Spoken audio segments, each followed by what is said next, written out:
ಬೆಳಗಾವಿಯ ಅತಿ ಪ್ರತಿಷ್ಠಿತ ಕ್ಷೇತ್ರಗಳಲ್ಲಿ ಒಂದಾಗಿರುವಂತಹ ಗೋಕಾಕ್ನಲ್ಲಿ ರಮೇಶ್ ಜಾರಕಿಹೊಳಿ ಅವರು ಒಂಟಿಯಾಗಿ ಪ್ರಚಾರವನ್ನು ಮಾಡ್ತಾ ಇದ್ದಾರೆ. ಹಿರಿಯ ಬಿಜೆಪಿ ನಾಯಕರಿಲ್ಲದೆ ಚುನಾವಣಾ ಪ್ರಚಾರವನ್ನ ಮಾಡ್ತಾ ಇದ್ದಾರೆ. ಪಾದಯಾತ್ರೆ ಮೂಲಕ ಸಾಹುಕಾರ ಮತಯಾಚನೆಯನ್ನ ಮಾಡ್ತಾ ಇರುವಂತದ್ದು. ಅನರ್ಹ ಶಾಸಕರಾಗಿರುವಂತಹ ರಮೇಶ್ ಜಾರಕಿಹೊಳಿ ಅವರು ಗೋಕಾಕ್ ಕ್ಷೇತ್ರದಲ್ಲಿ ಪ್ರಚಾರವನ್ನ ಮಾಡ್ತಾ ಇದ್ದಾರೆ. ಒಬ್ಬಂಟಿಯಾಗಿ ಪ್ರಚಾರವನ್ನ ಮಾಡ್ತಾ ಇರುವಂತದ್ದು. ಕಾಂಗ್ರೆಸ್ ಬಿಟ್ಟು ಬಿಜೆಪಿ ಸೇರಿದ್ರು ಕೂಡ ಕಡಿಮೆ ಆಗಿಲ್ಲ ಕಾಂಗ್ರೆಸ್ನ ವ್ಯಾಮೋಹ. ಯಾಕೆಂದ್ರೆ ಅವರು ಈ ಹಿಂದಿನಿಂದಲೂ ಕೂಡ 5 ಬಾರಿ ಶಾಸಕರಾಗಿದ್ದಂತ ಸಂದರ್ಭದಿಂದಲೂ ಕೂಡ ಕಾಂಗ್ರೆಸ್ನ ಶಾಸಕರೇ ಆಗಿದ್ದಾರೆ. ಈಗ ದಿಢೀರ್ ಅಂತ ಚೇಂಜ್ ಆಗುವಂದ್ರೆ ಎಲ್ಲಾಗುತ್ತೆ ಪಾಪ, ಕಾಂಗ್ರೆಸ್ ಎಂದು ಬಂದು ಬಿಡುತ್ತೆ ಅಂತ ಭಯದಲ್ಲೇ ಮಾತನಾಡಿದ್ದಾರೆ. ಉಪ್ಪಾರಟ್ಟಿಯ ಚುನಾವಣಾ ಪ್ರಚಾರದಲ್ಲಿ ರಮೇಶ್ ಜಾರಕಿಹೊಳಿ ಅವರು ಹೇಳಿಕೆಯನ್ನ ನೀಡಿರುವಂತದ್ದು. ಕಾಂಗ್ರೆಸ್ ಪಕ್ಷ ತೋರಿಸಿದೆ ನಮ್ಮ ಬಾಯಾಗ ತಪ್ಪಿ ಕಾಂಗ್ರೆಸ್ ನೋಡು ಮಾಡುವ ಸಂತೋಷ.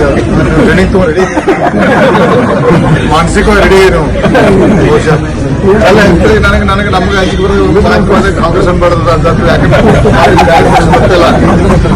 ಇವತ್ತು ಮುಂಜಾನೆ ನೋಡಿ ಬಾಯಾಗ ರಮೇಶ್ ಕಮಲ್ ನೋಡಿ ಸಂತೋಷ. ಯಾಕೆ ಮಾಡಿದ್ರೆ ನಾವು ಯಾವುದು ಕಾಂಗ್ರೆಸ್ ಬಿಟ್ಟು ಪ್ರಶ್ನೆ ಹಾಕಿಲ್ಲ. ಯಾಕೆ ಬಿಟ್ಟಿನಿ, ಯಾಕೆ ಕಲ್ಯಾಣಿಸ್ ಅವರು ಯಾಕೆ ಚೆನ್ನಾಗಿ ಗೊತ್ತು ನಾ ಹೇಳುದು ಹೆಚ್ಚ ಈ ಮಾಧ್ಯಮ ನೋಡಿ. ಕಾಂಗ್ರೆಸ್ ಪಕ್ಷ ತೋರಿಸಿದೆ ನಮ್ಮ ಬಾಯಾಗ ತಪ್ಪಿ ಕಾಂಗ್ರೆಸ್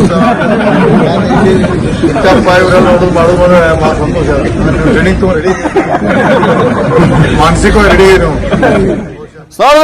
ರಮೇಶ್ ಜಾರಕಿಹೊಳಿ ಅವರು ಎಲ್ಲಿ ಅಪ್ಪಿ ತಪ್ಪಿ ಕಾಂಗ್ರೆಸ್ ಬಂದ್ಬಿಡುತ್ತೋ ಅನ್ನುವ ಭಯ ಕೂಡ ಇದೆ. ಸೊ ಹೀಗಾಗಿ ಯಾರು ಕೂಡ ಅದನ್ನ ತಲೆಯಲ್ಲಿ ಇಟ್ಕೊಂಬೇಡಿ, ನಾನು ಬಿಜೆಪಿ ಪಕ್ಷದಿಂದ ನಿಂತಿರೋದು, ಬಿಜೆಪಿಗೆ ಮತ ಹಾಕಿ ಅನ್ನೋದನ್ನ ಕೇಳ್ಕೊಳ್ತಾ ಇದ್ದಾರೆ ಮತದಾರರ ಬಳಿ.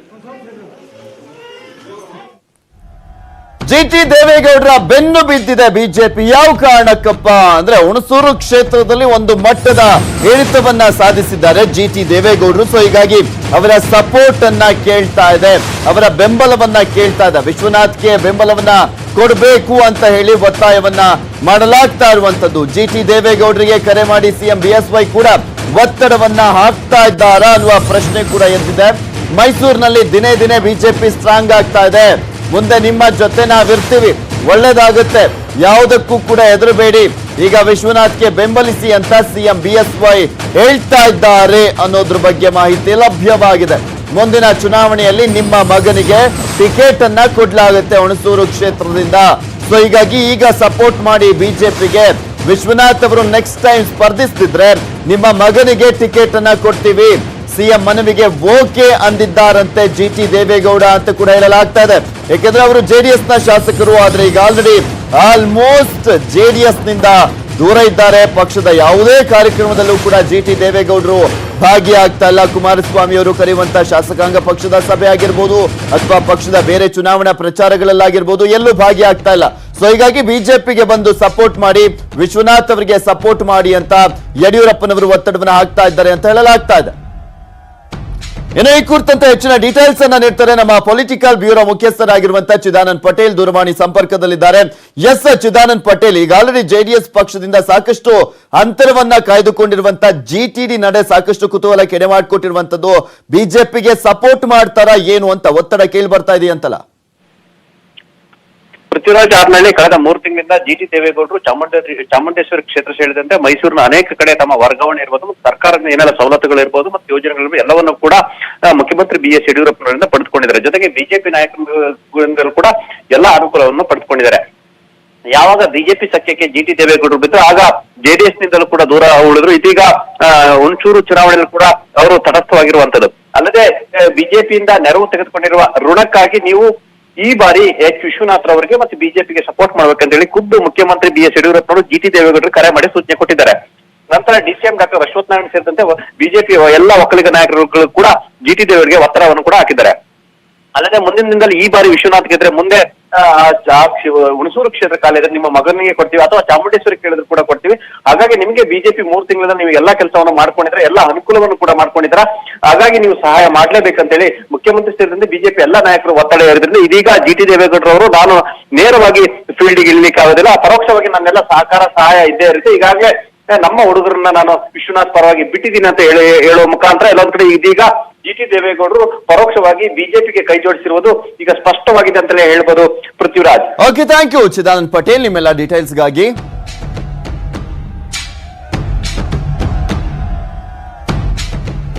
ತೆಪ್ಪರ್ಲಾಗ ಹಾಕಿದ್ರು ವಿಶ್ವನಾಥ್ ಗೆಲ್ಲಲ್ಲ. ಹುಣಸೂರು ಕ್ಷೇತ್ರದಲ್ಲಿ ಪಕ್ಷದಿಂದ ಪಕ್ಷಕ್ಕೆ ಹಾರುವುದು ವಿಶ್ವನಾಥ್ ಅವರ ಕೆಲಸ.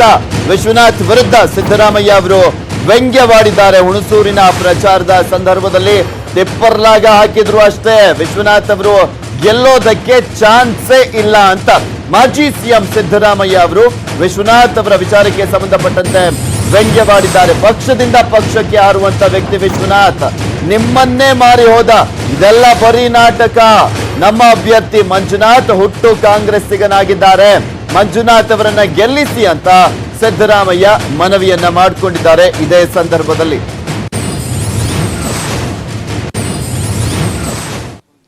ಕಾಯ್ದೆ ಇದೆ ದೇಶದಲ್ಲಿ, ಯಾರು ಕೂಡ ಒಂದು ಪಕ್ಷದಲ್ಲಿ ಗೆದ್ದು ಇನ್ನೊಂದು ಪಕ್ಷಕ್ಕೆ ಹೋಗ್ಬಾರ್ದು, ಹೋದ್ರೆ ಅದು ಪಕ್ಷಾಂತರ ಆಗ್ತದೆ ಅಂತೇಳಿ MLA-ಗಳಿರ್ಲಿಕ್ಕೆ ಲಾಯಕ್ಕಲ್ಲ ಅಂತೇಳಿ ಕಾನೂನು ಮಾಡಿಕೊಂಡಿದ್ದೀವಿ ನಾವೇ. ಇಂಥ ಕಾನೂನು ಇರುವಾಗ ಯಾವ ಪಕ್ಷ ಗೆದ್ದು ಆ ಪಕ್ಷಕ್ಕೆ ದ್ರೋಹ ಮಾಡಿ ಹೋಗಿದಾರಲ್ಲ, ನನ್ನ ಪ್ರಕಾರ ತಿಪ್ಪರು ಲಾಗ ಹಾಕಿದ್ರು ಕೂಡ ವಿಶ್ವನಾಥ್ ಗೆಲ್ಲಲ್ಲ. ಇಲ್ಲಿ ಮಂಜುನಾಥ್ನೇ 100ಕ್ಕೆ 100 ಗೆಲ್ಲದು. ಪಕ್ಷಾಂತರ ನಿಷೇಧ ಕಾಯ್ದೆ ಇದೆ ದೇಶದಲ್ಲಿ. ನೋಡ್ತಾ ಇದ್ದೀರಾ, ಇದು ಸಿದ್ದರಾಮಯ್ಯನವರ ಮಾತುಗಳು. ಹುಣಸೂರಿನ ಪ್ರಚಾರದ ಸಂದರ್ಭದಲ್ಲಿ ಕಾಂಗ್ರೆಸ್ ಅಭ್ಯರ್ಥಿ ಮಂಜುನಾಥ್ ಅವರ ಪರವಾಗಿ ಮತವನ್ನ ಯಾಚಿಸುವಂತ ಸಂದರ್ಭದಲ್ಲಿ ಇಲ್ಲಿ ಸಿದ್ದರಾಮಯ್ಯನವರು ಮಾತನಾಡ್ತಾ ಇದ್ರು. ತೆಪ್ಪರ್ಲಾಗ ಹಾಕಿದ್ರು ಅಷ್ಟೇ, ವಿಶ್ವನಾಥ್ ಗೆಲ್ಲಲ್ಲ. ಪಕ್ಷದಿಂದ ಪಕ್ಷಕ್ಕೆ ಹಾರುವಂತ ವ್ಯಕ್ತಿ ವಿಶ್ವನಾಥ್ ಅವರು ಅನರ್ಹ ಶಾಸಕ, ಲಾಯಕ್ಕಲ್ಲ ಅನ್ಬಿಟ್ಟು ಈಗ ಆಲ್ರೆಡಿ ಕೋರ್ಟ್ ಕೂಡ ತೀರ್ಪು ಕೊಟ್ಟಿದೆ ಅಂತ ಹೇಳಿದ್ರು ಸಿದ್ದರಾಮಯ್ಯ. ಬಿಜೆಪಿಗೆ ಕಂಟಕವಾಗಿದ್ದಂತ 2 ಕ್ಷೇತ್ರಗಳ ಪೈಕಿ ಒಂದು ಕ್ಷೇತ್ರದಲ್ಲಿ ಈಗ ಆಲ್ರೆಡಿ ರಿಲೀಫ್ ಸಿಕ್ಕಿದೆ. ಹಿರೇಕೆರೂರು ಸೇಫ್ ಆಗಿದೆ, ಯಾಕೆಂದ್ರೆ ಅಲ್ಲಿ JDS ಅಭ್ಯರ್ಥಿಯಾಗಿದ್ದಂತವರು ನಾಮಪತ್ರವನ್ನ ವಾಪಸ್ ಪಡಿಲಿಕ್ಕೆ ಈಗ ಆಲ್ರೆಡಿ ಮುಂದಾಗಿದ್ದಾರೆ ಶಿವಲಿಂಗ ಶಿವಾಚಾರ್ಯ ಸ್ವಾಮೀಜಿಗಳು. ಇನ್ನೊಂದ್ ಕಡೆ ಗೋಕಾಕ್ ನಲ್ಲಿ ಇನ್ನೂ ಕೂಡ ಆ ಒಂದು ಕಷ್ಟ ಹಾಗೆ ಇದೆ, ಸಂಕಷ್ಟ ಬಿಜೆಪಿಗೆ. JDS ನ ಅಶೋಕ್ ಪೂಜಾರಿಗೆ ಒತ್ತಡವೋ ಒತ್ತಡ. ಇವರು ಬಿಜೆಪಿಯಲ್ಲಿದ್ದಂತವರು ಈಗ JDSಗೆ ಹೋಗಿ ನಾಮಪತ್ರವನ್ನ ಸಲ್ಲಿಸಿದ್ದಾರೆ. ಗೋಕಾಕ್ ಚುನಾವಣೆಯಲ್ಲಿ ಅಶೋಕ್ ಪೂಜಾರಿ ನಾಮಪತ್ರ ಹಿಂಪಡೆದ್ರೆ ನಿರಾಳರಾಗ್ತಾರೆ ಅಲ್ಲಿ ರಮೇಶ್ ಜಾರಕಿಹೊಳಿ. ಹಿಂಪಡೆಯದಿದ್ರೆ ತಟಸ್ಥವಾದ್ರೂ ಸಮಸ್ಯೆ ಇಲ್ಲ ಬಿಜೆಪಿಗೆ. ಇದೇ ನಿಟ್ಟಿನಲ್ಲಿ ಅಶೋಕ್ ಪೂಜಾರಿ ಅವರ ಮನವೊಲಿಕೆ ಯತ್ನ ಅವಿರತವಾಗಿ ನಡೀತಾನೆ ಇದೆ ಬಿಜೆಪಿ ನಾಯಕರಿಂದ. ಗೋಕಾಕ್ನ JDS ಅಭ್ಯರ್ಥಿ ಅಶೋಕ್ ಪೂಜಾರಿ ಅವರು ಆಪ್ತರ ಮೂಲಕ ಅಶೋಕ್ ಪೂಜಾರಿಗೆ ಮನವಿಯನ್ನ ಮಾಡಿಕೊಳ್ತಾ ಇದ್ದಾರಂತೆ. ಸೈಲೆಂಟ್ ಆಗಿರುವಂತೆ ಪೂಜಾರಿಗೆ ರಮೇಶ್ ಜಾರಕಿಹೊಳಿ ಅವರೇ ಮನವಿಯನ್ನ ಮಾಡಿಕೊಳ್ತಿದ್ದಾರೆ ಅನ್ನುವ ಮಾಹಿತಿ ಲಭ್ಯವಾಗ್ತಾ ಇರುವಂತದ್ದು. ಬಹಿರಂಗ ಸಮಾವೇಶದ ಸಂದರ್ಭದಲ್ಲೂ ಕೂಡ ರಮೇಶ್ ಜಾರಕಿಹೊಳಿ ಅವರು ಕಾಂಗ್ರೆಸ್ನಿಂದ ಅಶೋಕ್ ಪೂಜಾರಿ ಅವರಿಗೆ ಟಿಕೆಟ್ ಕೊಟ್ರೆ ಓಕೆ, ಇಲ್ಲ ಅಂದ್ರೆ ಯಾವುದೇ ಕಾರಣಕ್ಕೂ ಬೇರೆ ಪಕ್ಷದಿಂದ ಸ್ಪರ್ಧೆ ಮಾಡಬೇಡಿ, ಇದು ನನ್ನ ಮನವಿ ಅಂತ ರಮೇಶ್ ಜಾರಕಿಹೊಳಿ ಅವರೇ ಡೈರೆಕ್ಟ್ ಆಗಿ ಸಭೆಯನ್ನ ಉದ್ದೇಶಿಸಿ ಮಾತನಾಡುವಂತ ಸಂದರ್ಭದಲ್ಲಿ ಹೇಳ್ಕೊಂಡಿದ್ರು. ಅದಾದ್ಮೇಲೆ ಕೊನೆಗೂ JDS ನಿಂದ ಸ್ಪರ್ಧೆ ಮಾಡಿದ್ರು ಅಶೋಕ್ ಪೂಜಾರಿ ಅವರು. ಲಿಂಗಾಯತ ಮತಗಳನ್ನ ಪಡೆದು ನನ್ನನ್ನ ಸೋಲಿಸಬಹುದು, ಆದ್ರೂ ಕೂಡ ಗೋಕಾಕ್ ಹಿಡಿತ ಜಾರಕಿಹೊಳಿ ಕುಟುಂಬದಲ್ಲೇ ಇರುತ್ತೆ, ನಾನು ಗೆಲ್ದಿದ್ರು ಕೂಡ ಲಖನ್ ಜಾರಕಿಹೊಳಿ ಗೆಲ್ತಾನೆ ಅಂತ ಇಲ್ಲಿ ರಮೇಶ್ ಜಾರಕಿಹೊಳಿ ಅವರು ಮಾತನಾಡಿದ್ದಾರೆ. ಅವರನ್ನ ಮನವೊಲಿಸುವಂತ ಕೆಲಸವನ್ನು ಮಾಡಲಾಗ್ತಾ ಇದೆ ಅನ್ನುವ ಮಾಹಿತಿ ಲಭ್ಯವಾಗ್ತಾ ಇದೆ. ಇದೆಲ್ಲದ್ರ ಬಗ್ಗೆ ಕಂಪ್ಲೀಟ್ ಡೀಟೇಲ್ಸ್ ಅನ್ನ ನೀಡ್ತಾರೆ ನಮ್ಮ ಪೊಲಿಟಿಕಲ್ ಬ್ಯೂರೋ ಮುಖ್ಯಸ್ಥರಾಗಿರುವಂತಹ ಚಿದಾನಂದ್ ಪಟೇಲ್ ದೂರವಾಣಿ ಸಂಪರ್ಕದಲ್ಲಿದ್ದಾರೆ. ಎಸ್ ಚಿದಾನಂದ್ ಪಟೇಲ್, ಹಿರೇಕೆರೂರಿನಲ್ಲಿ ನಿರಾಳರಾದ್ರೂ ಬಿಜೆಪಿ ಅಭ್ಯರ್ಥಿ ಆದ್ರೆ ಗೋಕಾಕ್ ಕ್ಷೇತ್ರದಲ್ಲಿ ಇರುವಂತಹ ಕಗ್ಗಂಟು ಮುಂದುವರೆದಿದೆ. ಅಶೋಕ್ ಪೂಜಾರಿ ಅವರನ್ನ ಮನವೊಲಿಸುವಂತ ಕಾರ್ಯ ಯಾವ ರೀತಿಯಾಗಿ ನಡೀತಾ ಇದೆ?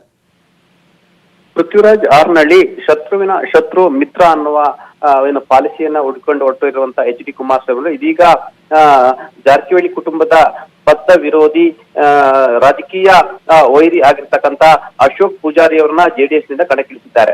ಅಶೋಕ್ ಪೂಜಾರಿ ಮೂಲತಃ ಲಿಂಗಾಯತ ಸಮುದಾಯಕ್ಕೆ ಸೇರಿದವರು. ಹಾಗಾಗಿ ಅಲ್ಲಿರ್ತಕ್ಕಂಥ 35,000ಕ್ಕೂ ಹೆಚ್ಚು ಲಿಂಗಾಯತ ಮತಗಳಿದ್ದಾವೆ ಮತ್ತು ಕಳೆದ ಬಾರಿ ಕೂಡ ಭಾರಿ ಕಡಿಮೆ ಅಂತರದಿಂದ ಅಶೋಕ್ ಪೂಜಾರಿ ಅವರು ಸೋಲನ್ನ ಕಂಡಿದ್ರು. ಹಾಗಾಗಿ ಈಗ ಜೆಡಿಎಸ್ ನಿಂದ ಸ್ಪರ್ಧೆ ಮಾಡಿದ್ರಿಂದ ಎಲ್ಲ ಒಂದ್ ಕಡೆ ಬಿಜೆಪಿಯ ಅಭ್ಯರ್ಥಿ ರಮೇಶ್ ಜಾರಕಿಹೊಳಿ ಅವರಿಗೆ ಎಲ್ಲ ಒಂದ್ ಕಡೆ ತಳಮಳ ಆರಂಭವಾಗಿದೆ.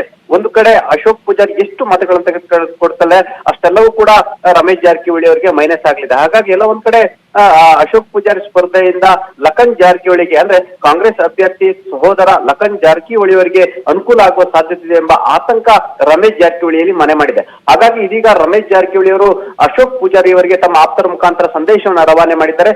ನೀವು ನಿಂತಿರೋದ್ರಿಂದ ನೀವು ಯಾವ ಕಾರಣಕ್ಕೂ ಗೆಲ್ಲೋದಿಲ್ಲ ಮತ್ತು ಜೆಡಿಎಸ್ಗೆ ರಾಜಕೀಯವಾಗಿ ಭವಿಷ್ಯವಿಲ್ಲ, ನಿಮ್ಮ ಭವಿಷ್ಯವೂ ಕೂಡ ಮುಂದಿನ ದಿನಗಳಲ್ಲಿ ಕಷ್ಟಕರವಾಗಲಿದೆ. ಹಾಗಾಗಿ ನೀವು ನಿಂತಿರೋದ್ರಿಂದ ಜಾರಕಿಹೊಳಿ ಕುಟುಂಬದವ್ರನ್ನೇ ಗೆಲ್ಲಿಸ್ತಿರೋ ವಿನಃ ಬೇರೆ ಯಾರನ್ನು ಗೆಲ್ಸಕ್ ಆಗೋದಿಲ್ಲ ಮತ್ತು ಗೋಕಾಕ್ನಲ್ಲಿ ಮತ್ತೆ ಜಾರಕಿಹೊಳಿ ಕುಟುಂಬದ ಹಿಡಿತವೇ ಆಗಿರುತ್ತೆ. ಒಂದು ವೇಳೆ ನೀವು ಕಾಂಗ್ರೆಸ್ ನಿಂದ ನಿಂತಿದ್ರೆ ನನಗೆ ಟಫ್ ಫೈಟ್ ಅನ್ನ ಕೊಡ್ತಾ ಇದ್ರಿ, ಹಾಗಾಗಿ ನಿಮಗೆ ಕಾಂಗ್ರೆಸ್ ನಿಂದ ಟಿಕೆಟ್ ಅನ್ನ ಸತೀಶ್ ಜಾರಕಿಹೊಳಿ ಕೊಡಿಸ್ತಿಲ್ಲ. ಅಲ್ಲದೆ ನೀವು ತಟಸ್ಥವಾಗಿದ್ರೆ ಒಳ್ಳೆಯದು. ಯಾಕಂತಂದ್ರೆ ನೀವು ಲಿಂಗಾಯತ ಸಮುದಾಯದ ಮತಗಳನ್ನ ಕೇಳೋದ್ರಿಂದ ಯಡಿಯೂರಪ್ಪನವರು ಲಿಂಗಾಯತರಾಗಿದ್ದಾರೆ ಮತ್ತೆ ಅವರು ಸಮುದಾಯದ ಒಬ್ಬರು ಮುಖ್ಯಮಂತ್ರಿ ಆಗಿದ್ದಾರೆ, ಅವರಿಗೆ ಪರೋಕ್ಷವಾಗಿ ತೊಂದರೆ ಕೊಟ್ಟಂತಾಗುತ್ತದೆ. ಅಲ್ಲದೆ ನೀವು ನಿಮ್ಮ ನಾಯಕರು ಯಾರು ಅಂತ ಹೇಳಿದ್ರೆ ಎಚ್ ಡಿ ಕುಮಾರಸ್ವಾಮಿ ಅಂತ ಹೇಳ್ಬಹುದು, ಆದ್ರೆ ಯಡಿಯೂರಪ್ಪ ಅಂತ ಹೇಳಲಿಕ್ಕೆ ಸಾಧ್ಯ ಇಲ್ಲ. ಹಾಗಾಗಿ ತಟಸ್ಥವಾಗಿರಿ. ನಿಮಗೆ okay, thank you Chidan Patel ನಿಮ್ಮೆಲ್ಲ ಡೀಟೇಲ್ಸ್ಗಾಗಿ. ಮತ್ತಷ್ಟು